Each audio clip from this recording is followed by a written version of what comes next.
창세기 45장 1절부터 10절 하나님 말씀을 읽을 때에 경건한 마음으로 받으시기를 바랍니다. 요셉이 시종하는 자들 앞에서 그 정을 억제하지 못하여 소리질러 모든 사람을 자기에게서 물러가라 하고 그 형제들에게 자기를 알리니 그때 그와 함께한 다른 사람이 없었더라. 요셉이 큰 소리로 우니 애굽 사람에게 들리며 바로의 궁중에 들리더라. 요셉이 그 형들에게 이르되 나는 요셉이라. 내 아버지께서 아직 살아 계시니이까. 형들이 그 앞에서 놀라서 대답하지 못하더라. 요셉이 형들에게 이르되 내게로 가까이 오소서. 그들이 가까이 가니 이르되 나는 당신들의 아우 요셉이니 당신들이 애굽의 판자라.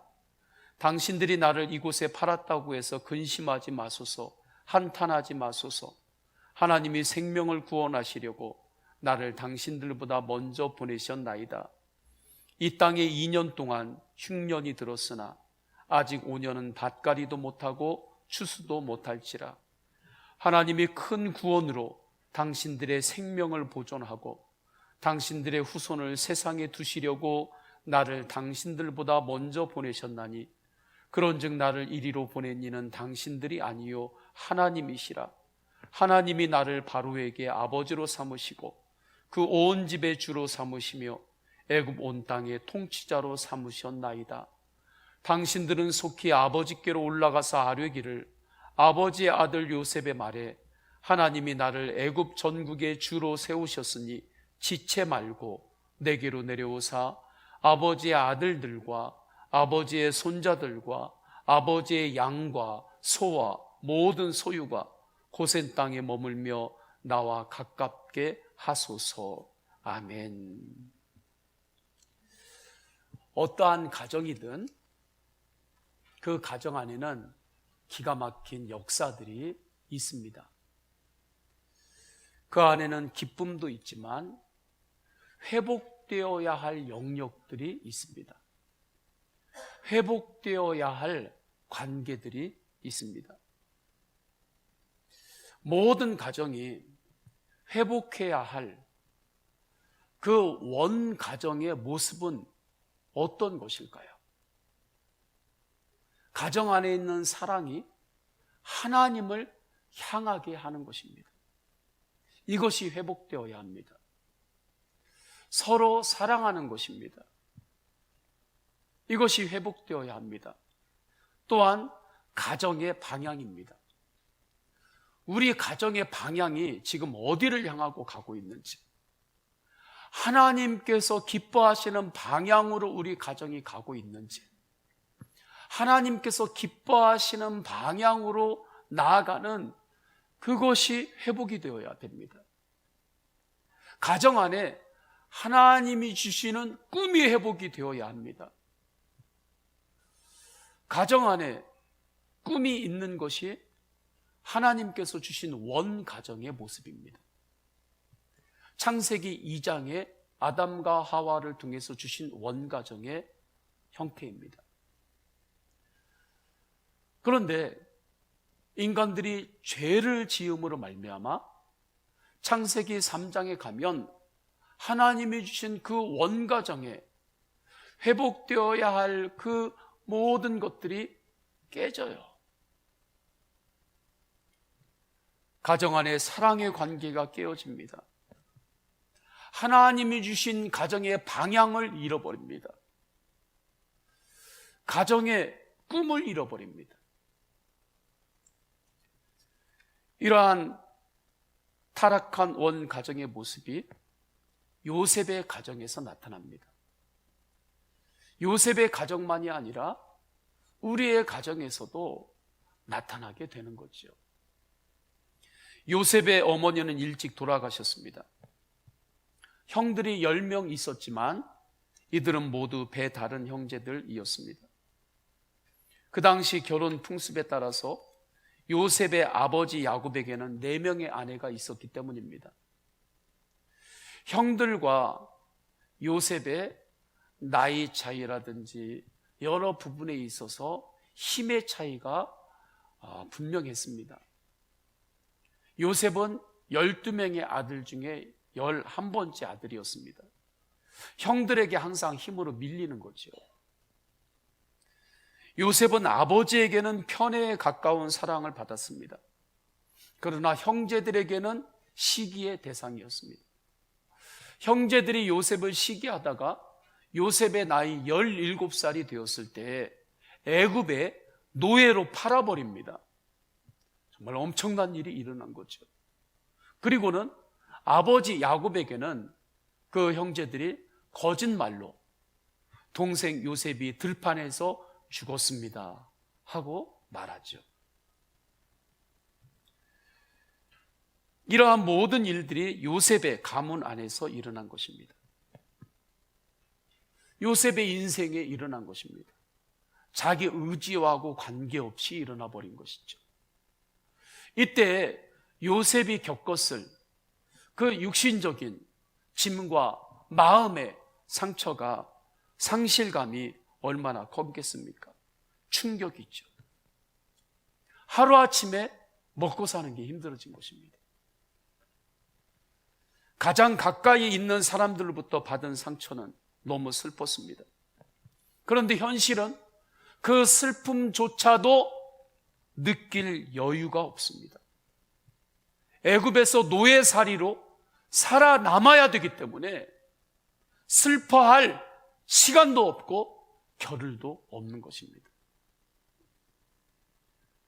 애굽의 보디발 장군 집에서 일합니다. 조금씩 적응하면서 살았습니다.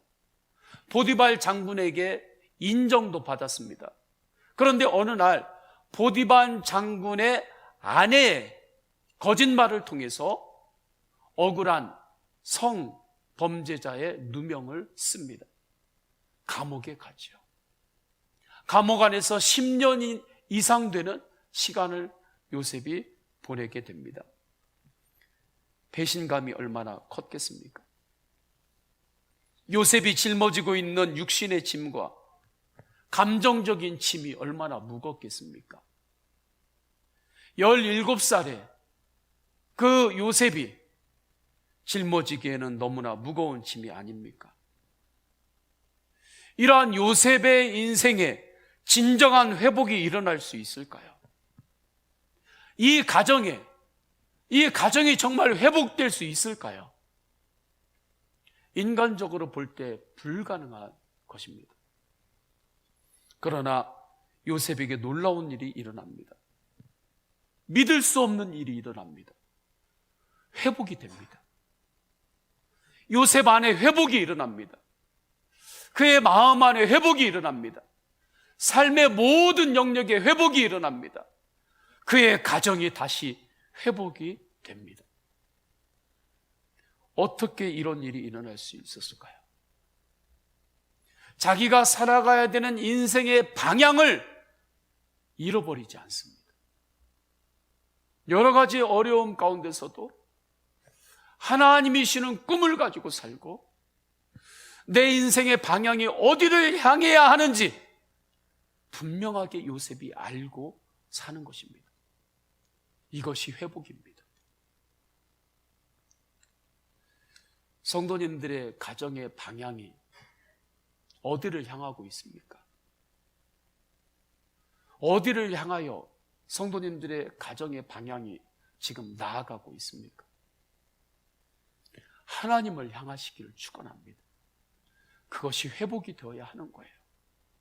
그럼 요셉에게 이러한 상황 가운데서도 어떻게 요셉이 이러한 회복의 삶을 살 수 있었을까요? 첫째는 요셉은 현실을 볼 때에 항상 믿음의 눈으로 보았기 때문입니다. 오늘 본문은 요셉을 애굽의 노예로 팔아넘긴 형제들과 만나는 장면이 나옵니다. 요셉은 하나님의 특별한 은혜로 애굽의 노예에서 애굽의 총리가 되었습니다. 그 당시는 7년간의 대가뭄이 있었던 때입니다. 7년 대경제 불황이라고 볼 수 있겠죠. 2년 정도 지냈습니다. 앞으로 5년 동안 더 엄청난 경제 대불황이 그 전역에 덮일 때입니다. 지역마다 먹을 양식이 바닥이 났습니다. 그런데 애굽에는 하나님께서 요셉을 통하여 그 양식을 비축해 놓게 하셨습니다. 미리. 그 양식을 얻기 위해서 형들이 애굽으로 온 거예요. 이런 상황에서 요셉과 형들이 만납니다. 이때 요셉의 입에서 형들에게 어떤 말이 나올까요? 미움과 저주의 말이 나오지 않겠습니까? 당신 때문에 내 좋은 시절 이렇게 다 헛되게 보낸 거 아니냐고. 그 한참 때 당신들 때문에 내가 애굽에서 이렇게 고생하면서 이렇게 보낸 거 아니냐고. 그렇게 미움의 말, 저주의 말을 요셉이 할 수 있죠. 그런데 요셉이 입을 여는데 믿을 수 없는 말을 합니다. 놀라운 말을 합니다. 믿음의 말을 하는 것입니다.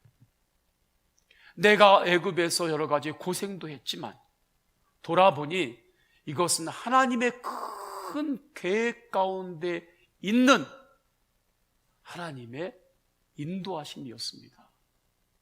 그렇게 말하는 것입니다. 애굽으로 나를 보내신 이는 형들이 아니라 하나님이 나를 보내신 것입니다. 그렇게 말합니다. 8절 전반부입니다. 그런즉 나를 이리로 보낸 이는 당신들이 아니요 하나님이시라. 어떻게 요셉이 이렇게 말할 수 있었을까요? 요셉은 사망의 음침한 골짜기를 지날지라도 하나님을 믿는 사람은 하나님께서 그곳에서도 함께 하시고 주님께서 그곳에서도 우리를 푸른 주장으로 인도하신다는 것을 믿으며 살았던 것입니다. 그 믿음으로 하루하루를 때로는 견디기도 하고 때로는 하루하루를 감사로 매듭짓기도 하며 애굽에서의 그 노예의 삶을 살아왔던 것입니다. 요셉은 애굽에서의 그 험한 세월까지도 믿음의 눈으로 바라보고 있는 것이죠. 믿음 생활이란 무엇입니까? 때로는 이해가 안 돼도, 때로는 이해가 안 되는 현실을 만나고 어려운 현실을 만나도, 예측 불가능한 현실을 만나도 하나님께서는 반드시 그것을 통과하게 하신다. 그것을 통과하게 하시는 하나님의 선하신 뜻이 있다는 것을 믿고 그 믿음으로 생활하는 것입니다. 그 믿음으로 사는 것입니다. 그것이 믿음 생활입니다. 이스라엘 백성들이 통과한 광야가 그렇습니다. 광야는 뜨거운 태양이 있죠. 밤에는 춥습니다. 먹을 것과 마실 것이 충분하지 않습니다. 광야에는 아말렉 족속의 공격도 있었습니다. 불뱀도 있었습니다. 광야를 지날 때 이러한 모든 것들은 현실입니다. 이러한 현실 앞에서 많은 이들은 원망과 불평으로 결론을 냈습니다. 그러나 그 중에서도 광야의 현실까지도 믿음의 눈으로 바라보는 이들이 있었습니다. 모세입니다. 갈렙과 여호수아입니다. 모세는 마라의 쓴물을 만났을 때에도, 물이 없었을 때에도, 자원이 부족할 때에도, 아말렉 족속의 공격이 있을 때에도 기도했습니다. 백성들이 광야에서 불뱀에 물렸을 때에도 기도했습니다. 기도하며 광야의 현실만 바라보는 것이 아니라 광야에서도 역사하시는 하나님을 믿음의 눈으로 바라보았습니다. 이것이 믿음입니다.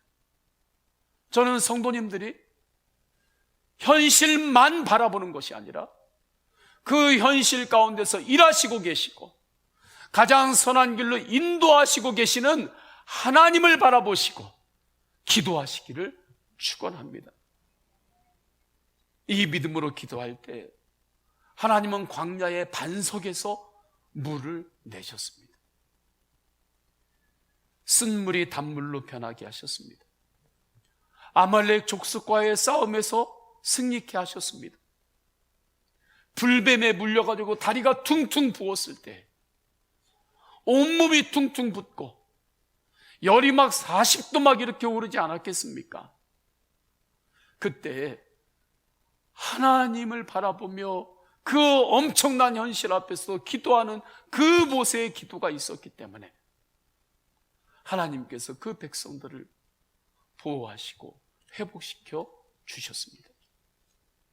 광야를 통해서 이스라엘 백성들은 오직 주님만을 바라보는 믿음의 뿌리가 조금씩 내리게 된 것입니다.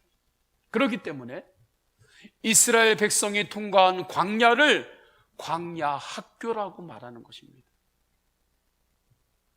광야의 현실이 불뱀도 있고 여러 가지 어려운 상황이었지만 결코 이스라엘 백성들에게 그 광야가 나쁜 것만은 아니었다.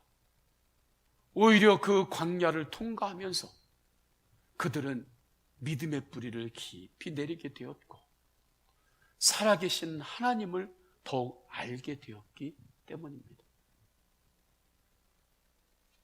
이렇게 광야의 현실까지도 믿음의 눈으로 바라보고 소망으로 기도하는 모세와 갈렙과 여호수아가 있었기에 이스라엘 백성들은 가나안 땅에 들어가게 된 거예요.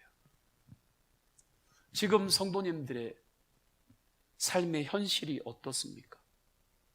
현실이 항상 예쁜 모양입니까? 항상 현실이 예쁩니까? 그렇지만은 않습니다. 그때 그 현실을 어떠한 눈으로 바라보고 계시나요? 믿음의 눈으로 바라보고 계시나요? 믿음으로 해석하고 계시나요? 아니면 믿음 하나도 없이 현실만 바라보고 있습니까? 인간적인 생각으로만 아픔을 해석하고 있습니까? 회복의 열쇠는 현실을 부정하는 것도 아니고 현실을 도피하는 것도 아닙니다. 그러나 어떠한 현실일지라도 그 안에는 하나님의 선하신 계획이 반드시 있음을 믿고 믿음 안에서 현실을 긍정하는 것입니다. 하나님께서 이 가운데 주님께서 가장 선한 길로 이끄시는 그 손길이 있음을 믿는 거예요. 지난 주간 기독 방송을 듣는데 다음과 같은 한 목사님의 간증을 듣게 되었습니다. 목사님께서 한참 이제 공부를 할 때 미국에 유학을 가셨습니다. 가난한 유학생으로 지나는데 학비가 어렵잖아요. 그래서 마트에 가서 일을 하고 또 사모님도 어찌됐건 학비를 위해서 일하면서 학비를 모으고 그리고 또 다른 시간에는 이제 공부를 하면서 이제 과정을 받는 것입니다. 자료들을 잘 모아놓았고 논문을 쓰고 있습니다. 그런데 논문이 잘 통과가 안 되는 거예요. 너무 힘든 거예요. 썼는데 다시 쓰라고 하면 또 처음부터 또 써야 되고. 그래서 일하는 마트에 노트북을 가지고 가서 일하고 잠시 쉬는 시간이 생기면 그때 또 이제 그것으로 논문을 이렇게 쓰는 거죠. 그런데 어느 날 갑자기 강도가 총을 들고 들어온 것입니다. 미국에서는 그런 일들이 가끔 있다고 하잖아요. 총을 들고 들어와서 위협하는데 얼마나 공포스럽고 무서웠는지 그가 다 빼앗아 갔습니다. 돈도 빼앗아 가고 그리고 노트북까지도 들고 갔대요. 그런데 정신을 차리고 보니까 그 노트북 잃어버린 것 때문에 눈물이 막 흐르더래요. 저 노트북 안에 내가 지금까지 했던 자료들도 다 담겨져 있고 논문 자료들이 다 저곳에 있는데 저게 없어지면 이제 나 남는 게 아무것도 없는데 어떻게 사나. 아내에게 전화를 합니다. 아내가 전화를 받더니 당신 어때? 이걸 물어보는 게 아니라 노트북 어떻게 됐어? 물어보더래요. 그렇게 서운하더래요. 아니, 노트북이 아무리 중요해도 나 어떠냐고 물어봐야지 노트북 어떻게 잘 있냐고 물어보냐고. 그렇게 서운한데 그게 또 이해가 되는 거죠. 가난한 유학생들이 와가지고 그곳에 그 공부한 자료들이 다 담겨 있으니까 그것이 그렇게 중요했던 것입니다. 그런데 그것을 그렇게 잃어버리고 난 후에 이제 나에게는 남은 것이 아무것도 없다는 생각으로 울고 눈물이 자꾸 나는데 그때 주님의 음성을 듣게 됩니다. 너에게 남은 것이 왜 없느냐? 너에게 남은 것이 왜 없냐? 하나님의 말씀이 있지 않느냐? 성경 말씀이 있지 않느냐? 이 음성을 듣는 순간에 그렇지, 나에게는 하나님의 말씀이 있지, 성경 말씀이 있지. 그러면서 또 눈물을 흘립니다. 이전의 눈물은 상실의 눈물이었지만 이제 다시 흐르는 눈물은 회개의 눈물이고 은혜의 눈물이었다고 합니다. 그때부터 더욱 성경 말씀을 붙들고 기도했다고 해요. 더욱더 내 인생의 방향을 성경 말씀을 통해서 더욱더 찾은 거죠.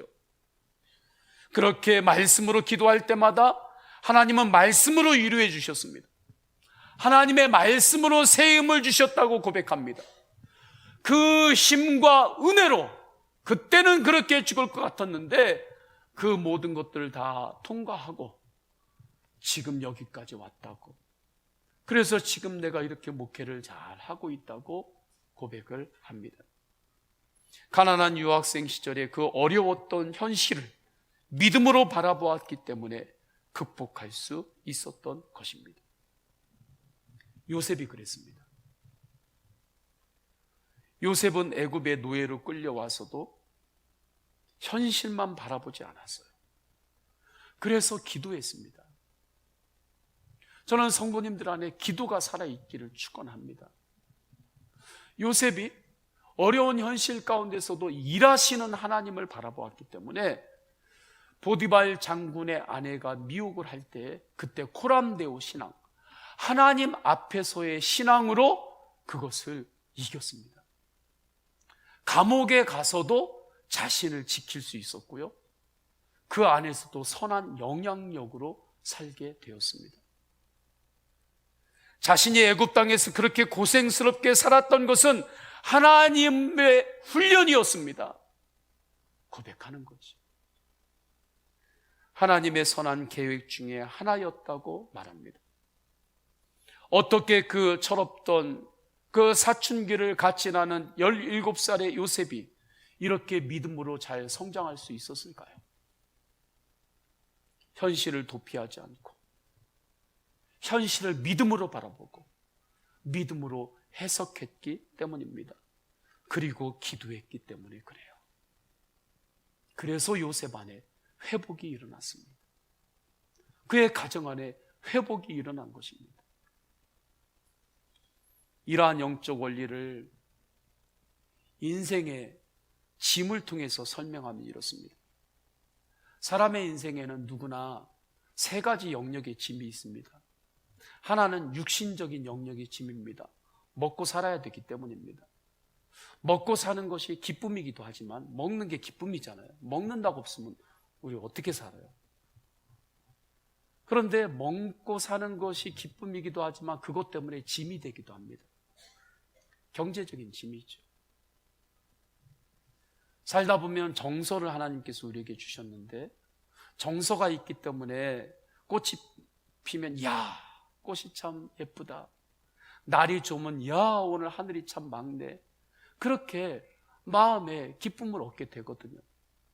그러나 그 정서가 있기 때문에 우리는 감정적인 짐도 때로는 갖게 되는 것입니다. 세상은 아직 악한 영이 역사하고 있기 때문에 그래요. 상실감도 겪게 되고 때로는 외롭기도 하고 아프기도 한 것입니다. 또 하나의 영역의 짐이 있는데 그것은 영적인 영역입니다. 영적인 영역의 짐은 죄의 짐입니다. 죄의 짐. 이 세 가지 영역의 짐, 먹고 살기 위한 짐, 감정적인 짐, 영적인 짐, 죄의 짐 중에 가장 지독한 짐이 어떠한 짐이냐면 죄의 짐입니다. 죄의 짐은 딱 붙어가지고 영원히 떨어지질 않습니다. 죄의 짐을 벗어버리지 않으면 그 사람은 그 죄의 짐을 그대로 지고 살다가 결국에 그 영혼은 지옥에 가게 되는 것입니다. 그래서 이 죄의 짐을 벗어야 돼요. 그런데 이 죄의 짐을 벗을 수 있는 길은 어디에 있습니까? 하나님의 은혜에 있습니다. 돈으로도 안 됩니다. 지식으로도 안 됩니다. 세상의 능력으로 안 됩니다. 하나님의 은혜로 죄의 짐이 벗어지는 것입니다. 하나님의 은혜가 분명하게 확증된 곳이 십자가입니다. 그래서 십자가의 사랑인 예수 그리스도를 믿으면, 예수 그리스도를 영접하면 주님의 십자가의 은혜로 죄의 짐이 벗어집니다. 그래서 이사야서 53장 6절에 우리는 다 양 같아서 그릇 행하여 각기 제 길로 갔거늘 여호와께서는 우리 모두의 죄악을 그에게 담당시키셨도다 말씀하죠. 주님의 은혜로, 예수님을 믿음으로 죄의 짐이 우리는 벗어진 사람들입니다. 그 사람이 성도예요. 죄의 짐을 벗게 되면 영혼의 힘이 생깁니다. 믿음의 힘입니다. 믿음의 힘은 신적인 능력입니다. 이 믿음의 힘이 하늘부터 부어져요. 그러면 이 세상에 살 때 때로는 육신의 짐이 있더라도, 먹고 사는 것 때문에 오게 되는 그러한 짐들이 있더라도, 감정적인 짐이 있더라도 그 모든 것들을 능히 감당할 수 있습니다. 내 힘으로 감당하는 것이 아니라 그때부터는 주님께서 주시는 그 믿음, 은혜의 힘으로 감당하기 때문입니다. 요셉이 그렇기 때문에 애굽에서의 그 험한 세월을 넉넉하게 감당하고 믿음으로 그 모든 것들을 해석하고 주님께서 인도하셨다고 고백하는 것이죠. 그랬기 때문에 요셉은 육신적인 짐과 감정적인 짐에 묶이지 않았습니다. 오히려 육신적인 고난과 감정적인 짐들은 요셉의 믿음의 근육을 더욱 단련시켰습니다. 요셉을 더욱 겸손하게 만들었습니다. 하나님, 나는 하나님의 은혜가 없이는 단 하루도 살 수 없는 죄인입니다. 나는 하나님의 은혜가 없이는 살 수 없습니다. 하나님의 은혜를 갈망합니다. 내가 주님만을 의지합니다. 이것이 겸손입니다. 믿음의 근육입니다. 그때 그의 삶에 강력한 회복이 일어났고 역전이 일어난 것입니다. 그냥 된 것이 아닙니다. 오직 주님만을 의지하시기를 축원합니다. 성도님들은 지금 무엇을 의지하고 있나요? 그 의지하고 있는 그것이 영원한 것인가요? 전능한가요? 전능하신 하나님만을 의지하시기를 축원합니다. 이렇게 주님을 의지하고 믿음으로 살면 놀라운 일이 일어납니다. 우리 안에 믿음의 용기가 생깁니다. 믿음의 용기가 생겨요. 내 안에 하나님이 주시는 용기가 생깁니다. 어떠한 상황에서도 하나님 말씀 따라 살려는 용기가 생기는 것입니다. 그게 용기예요. 그래서 회복의 두 번째 영적 원리는 이 땅에서 원망으로 살지 않고 말씀 따라 사는 것입니다. 창세기 45장 1절 2절을 보면 요셉이 엉엉 소리내서 울어요. 요셉이 시종하는 자들 앞에서 그 정을 억제하지 못하여 요셉이 큰 소리로 우니 애굽 사람들에게 들리며 바로의 궁중에 들리더라. 요셉이 형들을 만나는데 얼마나 눈물이 나던지 그 궁에 있는 사람들이 다 들릴 정도로 막 엉엉 막 그렇게 우는 거예요. 이때 요셉의 그 눈물에 담긴 의미가 무엇일까요? 그 눈물 안에는 형제들을 향한 원망도, 그 원망의 감정도 있지 않겠습니까? 당연한 거 아니에요? 자기를 그렇게 힘들게 했는데, 애굽에 팔아 넘긴 사람들인데. 사람이 살다 보면 때로는 원망할 때가 있습니다. 원망할 수밖에 없는 상황이 벌어져서 그렇습니다. 그렇기 때문에 심지어는 가족을 원망할 수도 있어요. 세상을 원망할 수 있습니다. 그러나 절대 그 원망이 길어지면 안 돼요. 그 원망에 갇히면 안 됩니다. 원망의 습관이 들면 안 돼요. 하나님이 왜 우리에게 원망의 감정을 잠시 허락하여 주시는가? 그것은 내가 짊어지고 있는 짐이 너무 무거울 때, 내가 죽을 것 같을 때 잠시 마음에 숨을 돌리라고 원망의 감정을 잠시 허락하여 주시는 것입니다. 이럴 때가 있잖아요. 내가 무거운 물건을 이렇게 번쩍 들려고 할 때가 있어요. 그리고 등에 이렇게 짐을 실을 때가 있죠.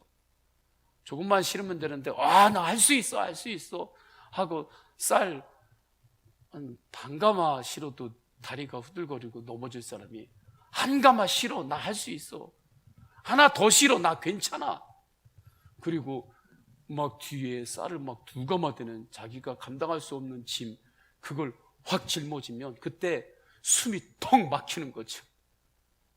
그러면 어떻게 합니까? 순간적으로 그 짐을 확 내려놓잖아요. 그리고 휴, 숨을 쉬는 거죠. 그것처럼 살다 보면 도저히 내가 감당할 수 없을 것 같은 그런 짐이 어느 날 나에게 확 이렇게 주어지는 때가 있어요. 그때는 이 짐의 책임이 내 책임이야 하면은 감당을 못해요, 내가. 그러니까 이 책임을 잠시 누구한테 돌리는 거예요? 당신 때문에 그래, 너 때문에 그래. 그리고 그 무게의 책임을 잠시 전가시키는 거예요. 내가 못 살겠으니까 그 짐을 지고는. 그러면서 잠시 숨을 돌리는 거지. 그때 필요하라고 원망을 조금 주시는 거예요. 그 마음을 허락하시는 거예요, 감정을. 그래서 성도님들, 가까운 사람이, 가족이 당신 때문에 그래 그렇게 원망하면 이 사람이 지금 너무 힘들구나, 살고 싶어서 그러는구나, 그렇게 좀 이해해도 틀리지는 않습니다.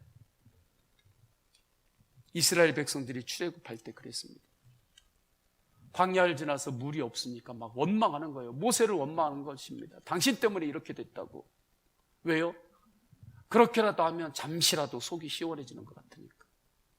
그러나 절대 그 원망에 묶이면 안 돼요. 원망으로 살면 안 됩니다. 원망이 습관이 되면 안 돼요. 원망이 계속되는 곳에는 진정한 회복이 없습니다. 원망은 정말 굉장히 위급할 때, 긴급할 때 잠시 사용하는 감정의 응급 조치일 뿐입니다. 이것을 계속하면 그 사람은 절단 나는 거예요.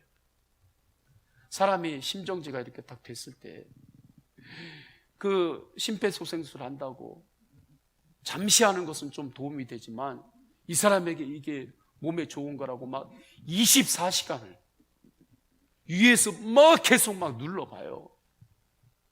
하루도 아니고 막 일주일 내내 올라타가지고 막 그렇게 막 심폐소생술 한다고 뭐 계속 그렇게 세게 눌러봐요. 그 사람 심장은 절단 나는 거예요. 원망도 그래요. 원망은 잠깐 응급조치로 하나님께서 잠시 허락해 주시는 감정인데 계속해서 원망하면서 살면 절단 나는 거죠. 그래서 이창호 원장님은 원망으로 지속해서 살면 우리의 몸도 이렇게 안 좋아진다고 말합니다. 5절에 당신들이 나를 이곳에 팔았다고 해서 근심하지 마소서, 한탄하지 마소서. 하나님이 생명을 구원하시려고 나를 당신들보다 먼저 보내셨나이다. 연극으로 비유를 해볼게요. 연극으로 비유하자면 요셉이 자기 인생의 대본으로 받은 그 대본의 내용은 원망하며 사는 거예요. 그게 자기가 받은 자기 인생의 대본이에요. 원가정의 상처를 안고 계속 사는 것입니다. 그러나 요셉이 자기 인생의 대본을 검토를 하고서 믿음으로 다시 고쳐 쓰기 시작하는 겁니다. 자기 인생의 대본을 믿음으로, 말씀으로 다시 고쳐서 쓰는 거예요. 그때 놀랍게 하나님 말씀을 따라 요셉이 자기 인생의 대본을 고쳐서 다시 기록하고 고쳐서 쓰는데 그 쓰는 것이 진짜 자기 인생이 된 것입니다. 회복이 일어난 거죠. 저는 우리 성도님들에게 이 은혜가 이미 임한 줄 믿습니다. 원 가정의 여러 가지 상처, 아픔, 그것으로부터 참 벗어나게 되지 않는다는 것 이미 심리학이나 상담 쪽에서 다 이미 밝혀놓은 과학이에요. 그러나 예수 그리스도를 믿으면, 하나님을 믿으면 나는 죽고 예수로 사는 복음이 적용이 되기 때문에 하나님의 말씀에 따라 내 인생을, 내 받은 그 대본을 다시 고쳐 쓸 수 있습니다. 할렐루야. 다시 고쳐 쓰는 거예요.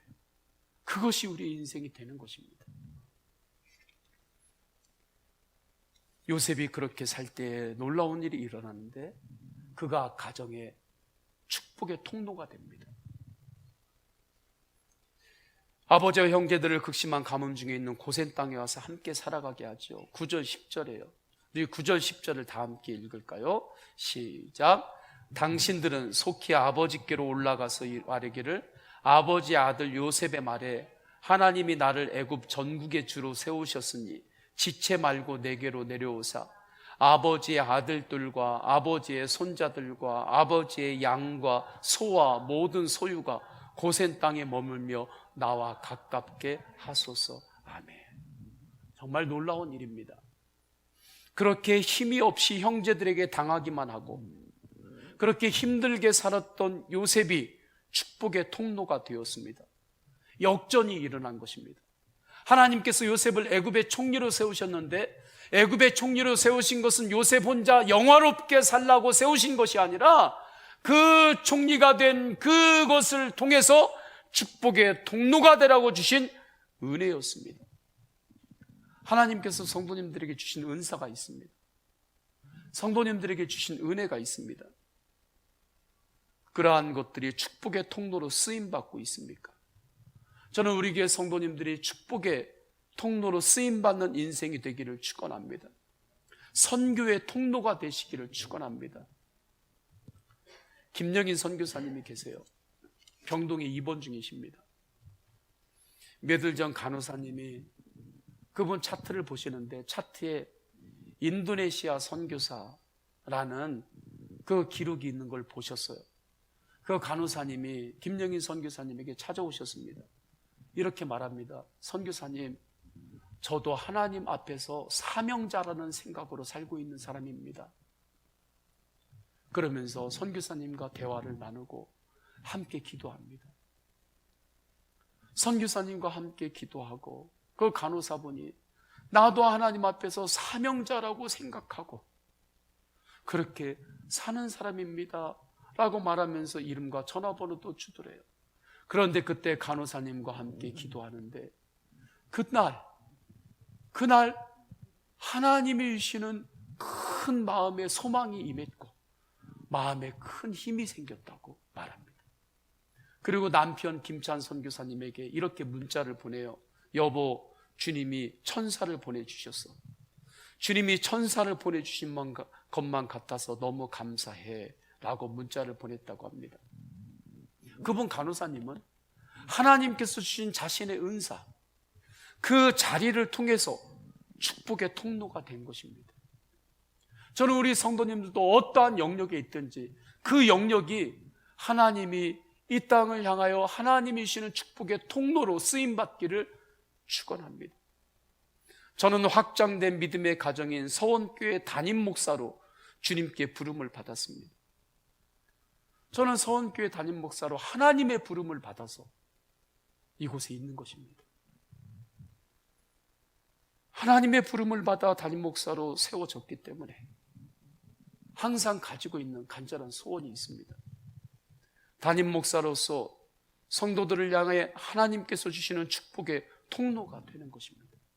제가 그 소원이 있습니다. 하나님께서 주시는 축복의 통로는 무엇입니까? 말씀입니다. 그래서 강단에서 하나님의 말씀을 전할 때 이 하나님의 말씀이 하나님께서 주시는 축복의 통로임을 믿고 전합니다. 저는 우리 성도님들이 하나님의 이 축복의 통로가 되는 말씀을 아멘으로 받고 이 말씀을 성도님들의 삶에 성령 안에서 적용하시기를 축원합니다. 그러면 세상에서 어떠한 일이 있어도 이길 수 있습니다. 내 힘으로 이기는 것이 아니기 때문입니다. 주님께서 도와주십니다. 주님께서 힘을 주십니다. 어떠한 상황에서도 회복의 역사가 일어나는데 이 놀라운 영적 진리를 마태복음 11장 28절에 이렇게 말씀해요. 수고하고 무거운 짐진 자들아 다 내게로 오라. 내가 너희를 쉬게 하리라. 수고하고 무거운 짐이 있을 때 다른 데 가지 말고 예수님께 나오시기를 축원합니다. 회복은 현실을 믿음의 눈으로 바라볼 때 일어납니다. 원망의 습관으로 살지 마세요. 말씀으로 사는 용기로 나아갈 때 그 사람은 축복의 통로가 되는 것입니다. 우리 다 함께 찬양하십니다. 우리 다 함께 찬양할 때 아무것도 두려워하지 말라 주님의 음성 우리가 고백하며 찬양하겠습니다.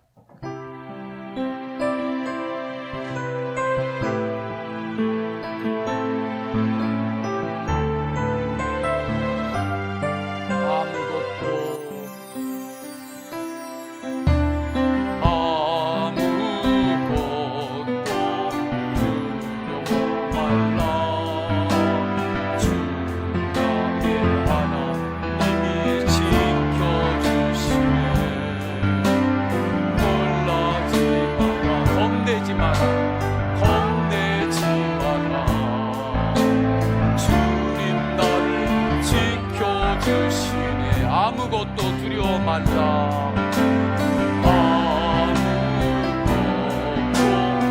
아무것도 주님을 바라보세요. 주 나의 하나님이 지켜주. 놀라지 말라. 놀라 겁내지 마라. 겁내지 마라. 주님 나를 지켜주시네. 때로는 내 마음이 힘들 때에도 내 마음이 힘에 겨워 지칠 주님께서 나를 지켜주십니다. 주님 나를 지켜. 때로는 세상의 험한 풍파를 만날지라도 세상의 험한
다 함께 기도하십니다. 다 함께 기도하실 때 내 삶의 현실을, 가정의 현실을 믿음의 눈으로 바라보고 믿음으로 해석하게 하소서. 때로는 현실이 예쁜 모양으로 오지 않을지라도 그 가운데 반드시 하나님께서 인도하시는 하나님의 거룩한 손길이 있음을 믿고 믿음으로 해석하고 바라보게 하소서. 두 번째, 주님의 은혜가 아니면 나는 단 하루도 살 수 없습니다. 나는 주님의 은혜가 아니면 살 수 없습니다. 지금까지 은혜가 아닌 다른 것으로 살아왔다면 주님 앞에 이렇게 고백하세요. 주님만을 의지하는 가정 되게 하소서. 주님만을 의지하는 인생이 되게 하소서. 하나님 아버지 앞에 오늘 주신 말씀 붙들고 다 함께 통성으로 기도하십니다.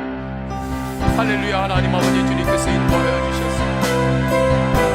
주님, 우리의 현실을, 가정의 현실을 믿음의 눈으로 바라보고 믿음으로 해석하게 하소서. 하나님께서 반드시 이 가운데서도 길을 내시고 선한 길로 이끄심을 믿고 오직 주님을 바라보며 오직 주님만을 의지하는 가정이 되게 하소서. 하나님만을 의지하는 가정이 되게 하소서. 하나님, 우리 가정의 방향이 지금 어떻습니까? 주님, 우리 가정의 방향이 지금 어디를 향하고 있는지 주님 앞에서 돌아봅니다. 점검합니다. 하나님, 우리의 가정의 방향이 하나님이 아니라면 하나님, 우리의 가정의 방향이 하나님이 되게 하소서. 주님이 되게 하소서. 예수님이 되게 하소서. 나는 주님의 은혜가 아니면 단 하루도 살 수 없는 죄인입니다. 주님 은혜로 인도하소서. 주님 은혜로 인도하소서. 주님 은혜로 인도하소서. 하나님 아버지, 주님께서 인도하여 주셔서 주님의 은혜가 아니고 내가 단 하루도 살 수 없습니다. 주님만을 의지하는 가정으로 하나님 아버지 인도하여 주시옵소서. 주님은 나의 산성이십니다. 주님은 나의 산, 주님만이 나의 요새이십니다. 주님은 나의 요새, 주님은 나의 소망, 나의 힘이. 다시 한번 믿음으로 고백할까요? 주님만이 나의 산성이십니다. 주님만이 나의 요새가 되어주십니다. 주님은 나의 요새, 주님은 나의 소망, 나의 힘이 되시며. 아멘. 계속해서 기도합니다. 원망으로 살지 않고 말씀 따라 살겠습니다. 원망의 습관이 들면 안 됩니다. 예수님을 바라볼 때 주님께서 원망으로 살지 않고 말씀을 따라 내 인생의 대본을 고쳐 쓰게 하십니다. 원망으로 살지 않고 말씀 따라 살게 하소서. 두 번째, 축복의 통로가 되는 인생으로 살게 하소서. 선교의 통로가 되는 인생으로 살게 하소서. 우리 가정의 방향이 어디를 향하고 있는지, 우리의 가정의 방향이 하나님을 향하겠습니다. 고백하면서 다 함께 통성으로 기도하십니다. 할렐루야. 하나님 아버지, 원망으로 살지 않고 말씀 따라 살게 하소서. 원망으로 살지 않고 주님의 십자가 사랑 따라 살게 하소서. 이 믿음의 용기를 주님께서 우리에게 주셨습니다. 주님, 축복의 통로가 되는 인생으로 살게 하소서. 선교의 통로가 되는 인생으로 살게 하소서. 하나님, 우리의 가정의 방향이 하나님을 향하겠습니다. 하나님, 우리 가정의 방향이 하나님을 향하게 하소서. 가정의 방향이 어디를 향하고 있는지 점검할 때 하나님, 아버지 축복의 동네, 선교의 동네가 되는 가정으로 세워주소서. 가정 안에 놀라운 회복이 있게 하옵소서. 말씀의 회복, 주님의 믿음의 회복으로 인도하여 주옵소서. 성령님 인도하소서. 주 예수 그리스도의 이름으로 기도드립니다. 아멘. 우리 다 함께 일어나셔서 결단을 찬양하십니다. 갈릴리 마을 그 숲속에서 우리 박수하며 찬양하십니다. 갈릴리 마을 숲속에서 주님 그 혈안 제자, 그 혈안 제자 다시 만나시사 마지막 말씀하시기를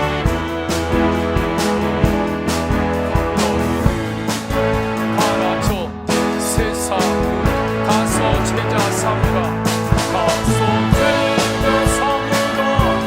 세상도 사랑으로 세상도 영원히 달려가니. 가서 제자 삼으라. 나의 길을 가르치라. 내가 너희와 항상 함께. 다시 한번 믿음으로 고백합니다. 가서 제자 삼으라. 제자 삼으라. 세상 모든 사람들은 세상 모든 영혼이들 달려가니. 가서 제자 삼으라. 나의 길을 가르치라. 내가 너희와 항상 함께 하리라. 아멘. 성부, 성자, 성령 삼위일체 하나님의 사랑과 은혜와 감화 감동하심이 나의 힘이 아닌 주님의 은혜로 우리를 회복으로 이끄시는 주님과 세상을 향하여 나아가는 모든 예배자들 머리 위에, 가정과 가문 위에, 삶의 모든 영역 위에 충만하시기를 간절히 축원하옵나이다. 아멘.